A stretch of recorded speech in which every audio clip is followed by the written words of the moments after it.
Hello and welcome to Literati, where we delve into the world of literature, African stories, and showcasing the brightest and rising African storytellers, poets, and writers.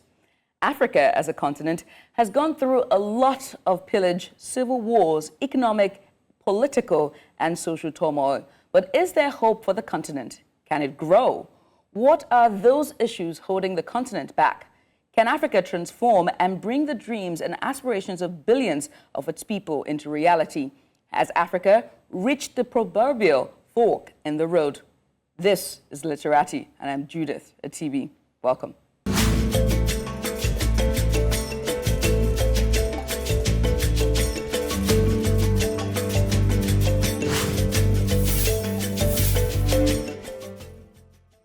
Now, my guest today seeks to answer these questions and more in his book, Africa on the Precipice, which specifically explores how and why Africa has not fared well in the battle of civilizations or political, global geopolitics from the 15th century until present times.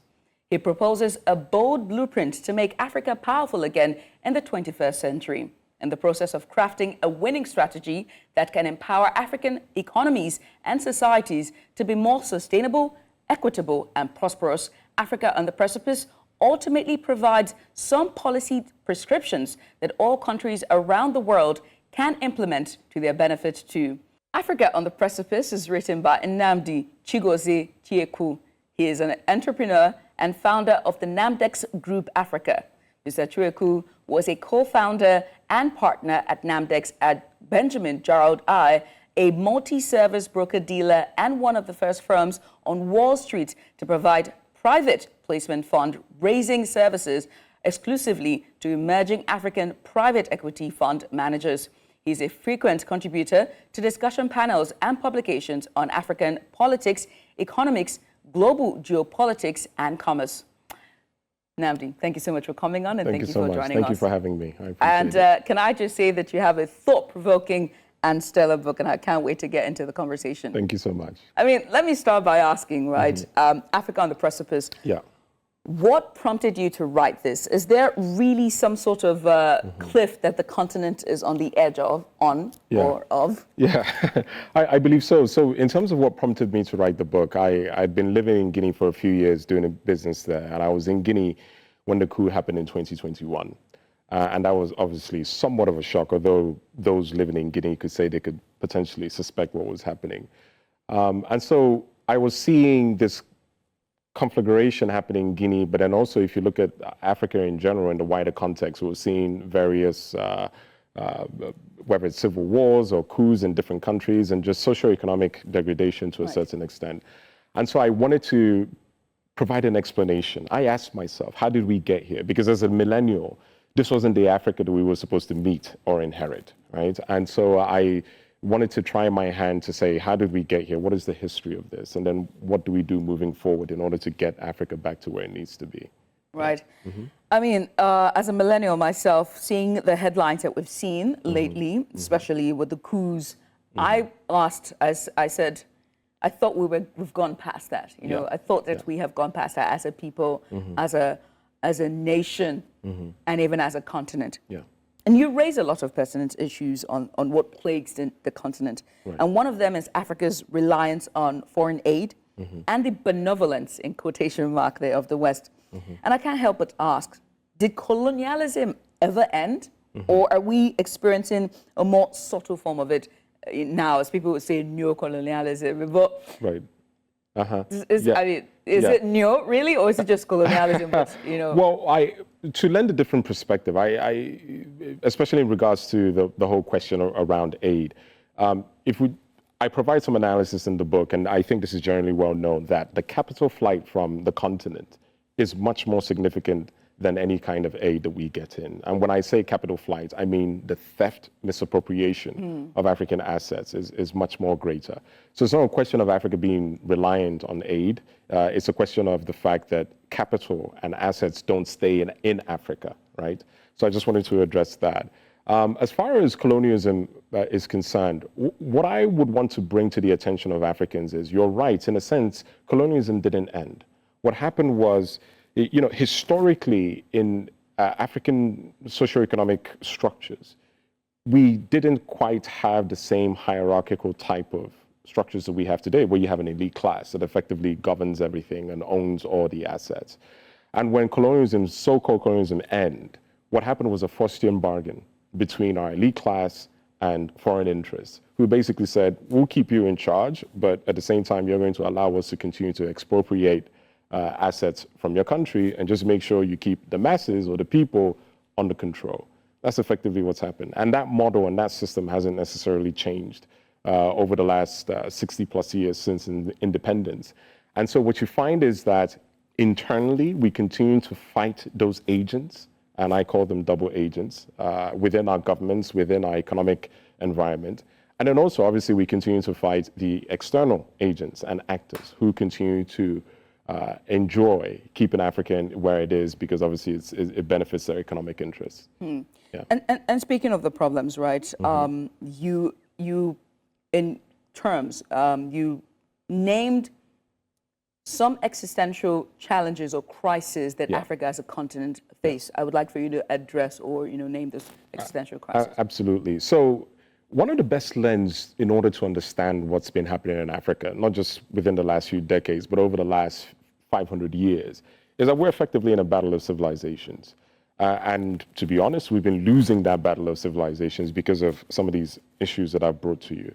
But the consequences of losing that battle of civilization in the 21st century are going to be fatal for us Africans. And why do I say that? I say that because we face three main dangers. Number one is that we are behind, effectively behind, as far as three economic revolutions are concerned: the agrarian revolution, digitized revolution, and the industrial revolution. We now have the energy transition that we're bound to embark on, and we're looking like we're going to fall behind on that too. Being behind in one economic revolution is tough enough. Being behind in four is impossible. And so we are looking at a situation that by 2030, if we don't transform our economies and transform sub-Saharan Africa, that the gap between us and the rest of the world is going to be insurmountable. And the import of that is that we are seeing slavery in broad daylight in Africa today. We are seeing Black Africans being sold in places like Libya and Sudan.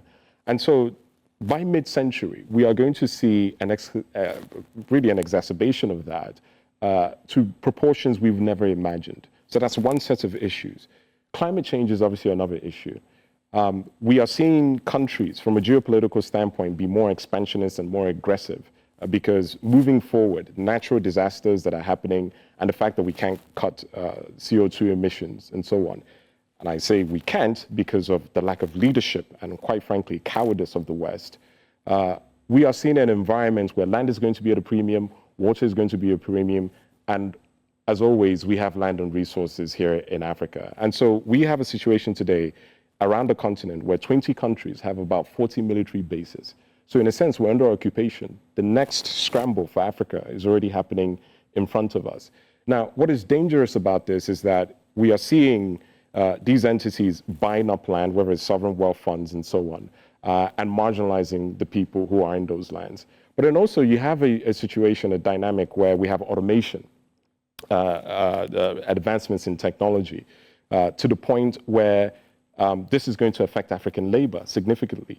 For 500 years, foreign interests have been coming to Africa for land, labor, and resources. The reality that we face now is they no longer need African labor, right? With artificial intelligence, quantum computing, and so on, we are surplus to requirements. Whenever that happens, historically, that poses a risk of annihilation. And this is what I see as far as by the end of the century that could potentially happen to us if we don't galvanize ourselves to brace against this advancement by foreign interests in our lands. Nnamdi, let's speak to the narrative of Africa rising that seemed to be a dominant conversation. You know, it happened a few years ago, and sometimes it's being used when we address our tech and also other sectors. Is Africa rising? No, Africa has never been rising. I think if you look at the statistics, and I talk about this extensively in the book in chapter 2, where I talk about this Africa rising narrative being a mirage. And it's a mirage because what you find, whether it's from the late 90s when this kind of concept of Africa Rising first came, and then in the 2000s, it's really a contrived hustle that foreign interest and domestic interest, specifically our professional class and elites, use in order to drum up interest and investments in Africa. But then the condition for the other people, for the masses, so to speak, has never changed. If you look at the poverty rate as defined by the World Bank and IMF in Africa, which is people living under $5.50 per day, it is still between 80 to 90% of this continent that are living like that in the 21st century.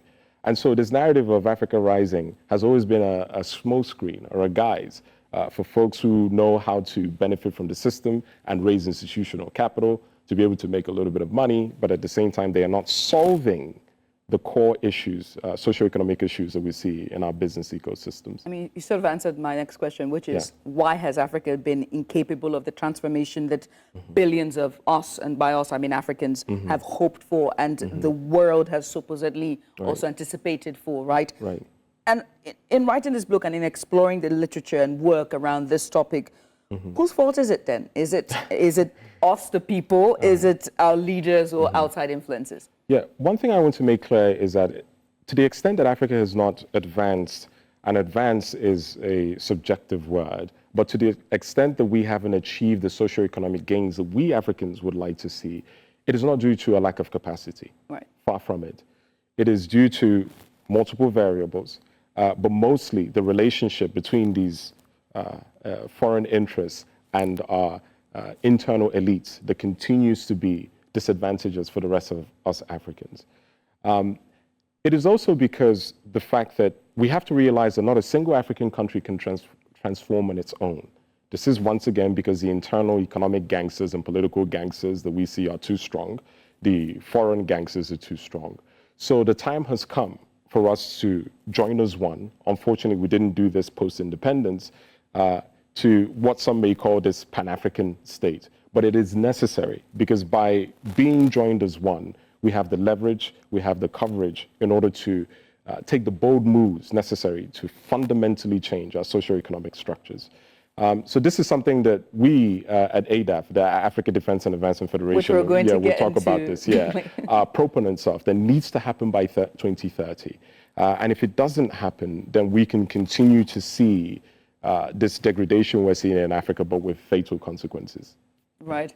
If you're just tuning in, you're watching Literati right here on News Central TV. My guest today is Nnamdi Chiekwu. He is the author of Africa on the Precipice, and he just spoke about ADAF, all right? And you're wondering, what is ADAF? It doesn't exist, or does it exist? Find out more after the break. Stay with us, don't go anywhere.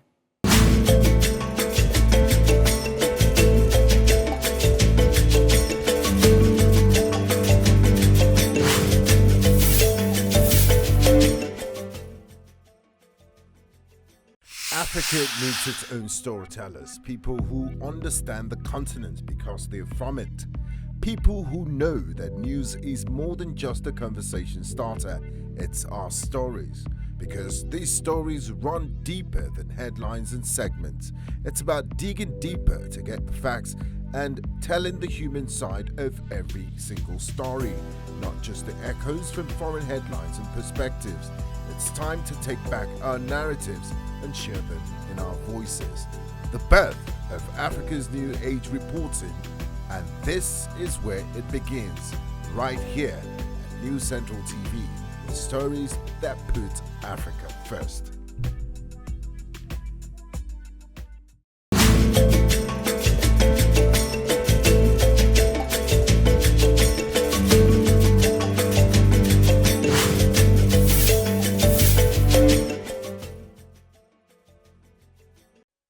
And you're welcome back. You're watching Literati right here on News Central TV. My name is Judith Atibi. My guest today is Nnamdi Chiekwu. He is the author of Africa on the Precipice, and we have been having some very thought-provoking conversations about Africa in and of itself. And literally, the book is all about bringing Africa's problems to the fore and then preferring solutions to Africa at large. More specifically, sub-Saharan Africa, all right? And you've got quite the ideas, Nnamdi. Right. Quite the ideas. And also, you also point a number of problems and challenges that we have, right, as a continent. And so I'm a journalist, right? I mean, and we have to put balance, right? So for the sake of balance, right, we must discuss the transformation and advancement in some sectors. Number one is technology. Number two is entertainment, right? And even countries as well have seen some sort of, advancement in terms of economy. Egypt, South Africa, especially Egypt, which has now been referred to as the... You just did that thing. I know what you got to do. And this question is specific. I did this on purpose because I want our viewers to hear what you have to say about that. And so Egypt, number one, is it has gone through a vital economic transformation. Right. So you just made a case that Africa isn't rising, but we're seeing changes. So isn't it rising? Are we? No, it's completely understandable because Africa is a continent and a place where we do see this kind of paradox. I'll give you an example. So, for instance, in Guinea, while I was living in Guinea, Guinea had three mobile operators. It had MTN, it had Celtel, and it had Orange. Okay. Now, what's interesting is when I first started coming into Guinea, you had to have 3 phones, right? Yeah, because all the various networks, some would be on sometimes, some wouldn't be on. Yeah, same thing with Nigeria. Yeah, you needed all 3 networks. You needed all 3 networks. You see people with 3 have 2 mobile phones. So there we go. Absolutely. So on the face of it, you now see how this paradox manifests itself on the African continent. You could say, yes, there's been advancements in terms of telecoms entities are making money and so on. But why is it that you have to have 3 phones? Why is it that you can't have a decent conversation when you're talking to somebody abroad, right? So the question is, have you really gone anywhere? And so what you find is often this mirage, these representations of so-called development, without that development really solving the problems of the people and being attached to the people. And part of that is why? Because we are operating in an ecosystem where you have these same economic gangsters who don't make the investments that they're supposed to make in their infrastructure, who collaborate with regulators and government entities in terms of not meeting the requirements per their concessions and so on and so forth. And so we have 3 mobile telephone companies in our country, but what is our communication? What is the quality of our communication? This is the paradox, and this is the paradox we will and intend to break as far as ADAF is concerned. So we haven't, you're doing it again. So we haven't made any advancement in our technology and entertainment? No, it's not a question of not making technology, but it's a question of the quality of technology and how many people has it touched. We talk about, technology, but what is the cost of internet? How is the average person impacted by these things? It's not a question of, oh, we have these carriers in our market and so on, or we have these brands in our market and so on, but what are the people, the masses feeling? And you've seen this where a lot of African countries have had stellar GDP growth rates, and there's all this illusions and mirage of so-called development, but what is the result? What is the import of it for the people? And my concern has always been for the majority of us, not some of us, not the so-called elite class or maybe a sliver of the middle class, but the majority of us, because these are my brothers, these are my sisters. Every single country in Africa, this is how I look at them, because quite frankly, my story, and I share this in the book, could have been just like one of them. At a point in my life, I was orphaned, and I could have been selling granite on the street. If it wasn't for Providence and my aunt who took me to London, I wouldn't have been able to I wouldn't have been able to be where I am. And that does lead me to something, which is that despite all this so-called development, we're still seeing young Africans running away from their fatherland. I was 7 years old when I started running from Africa, and my aunt took me to London. I came back in the 2010s. I came back to Nigeria. I saw the mismanagement of the economy and realized it was all mirages. I ran again. I ran back to the States. I came back again. I went to Guinea thinking, okay, I can't make it in my fatherland. Let me go to another land, hustle in another African country. I was going to Guinea for almost 10 years, lived there for about 4 years. The mismanagement of that economy resulted in the coup in 2021. I ran again. I'm 41 years old. I will not run again. as far as I'm concerned, this is the last generation of young Africans who have to run from their fatherland. Nnamdi, there are a number of people who's running away. I just have to be I have to just point it out. And the dichotomy of it's very interesting to watch, because I know of certain number of people who came back at the boom. I'll use Nigeria, for example. It was just right after, President Olusegun Obasanjo's first administration. It was the change from military regime to democratic regime. And we saw a boom of Nigerians in the diaspora coming back home to set up businesses. And then in the last, how many years, more than a decade after, we've seen a turn where there's now the Jackpot syndrome. It went from, come back home to leave, immediately, leave if you can. And you just said that, you're going to be the last of a generation who's tired of running. And as much as I would like to dwell on this, there are other solutions that I would like to talk about, right? That you prefer in the book, Africa on the Precipice, for the economic and political advancement of the continent. And one of them you propose is an entity that you have mentioned, I think, twice during the course of this conversation. And it's called Africa Defense and Advancement Federation, or short, ADAF. What is ADAF? What does ADAF do? And in reading this, reading about ADAF, because when I read about it, it's like, doesn't this mirror the roles of, the African Union and the ECOWAS and all these other entities that we have? And so, but in the book, you say that they haven't lived up to the mandate, to their mandates. No, they haven't. And just to start from the top, you're right. ADAF is a supranational entity. It is a supranational entity that is akin, supposed to play the same kind of role. I would deem it a replacement or an evolution of the African Union, right? The reason why ADAF is needed is that no African country on its own can transform itself. This is what we found over the last 60 years of post-independence experiments with our socioeconomics, right? Because the internal forces and external forces are too strong. Also, the abuses of governments in power, of key levers of socioeconomic development is unfathomable. This is the reason why we keep having these cycles, because governments and the elites appropriate assets that are supposed to be for all of us and for the people, and therefore they manage them irresponsibly. So what ADAF advocates for is that 4 powers, or really 5 powers, should be aggregated at a supranational level that is neutral, that is isolated, that is not politicized. And so that way we can mitigate the macroeconomic risks that we see. The fundamental problem with Africa is the macroeconomic risks. And these 5 powers are fiscal and monetary policy at a continental level, centralized military or continental security, international diplomacy, intra-continental development, and then governance, oversight of each of the African countries, right? We allocate these 5 powers at a supranational level, we will mitigate the macroeconomic and political risks that we see in all these African continents, because governments and individuals will not be able to misappropriate or misuse these levers, right? Now, from a principle standpoint, ADAF stands on 5 key principles. 1 is the federalization of sub-Saharan African countries. 2 is economic protectionism. We have to fight to give our industries a chance. So this whole concept of made by Africa, bought in Africa is important, because to be honest with you, the whole export-driven growth model is a fantasy. Demilitarization of the continent.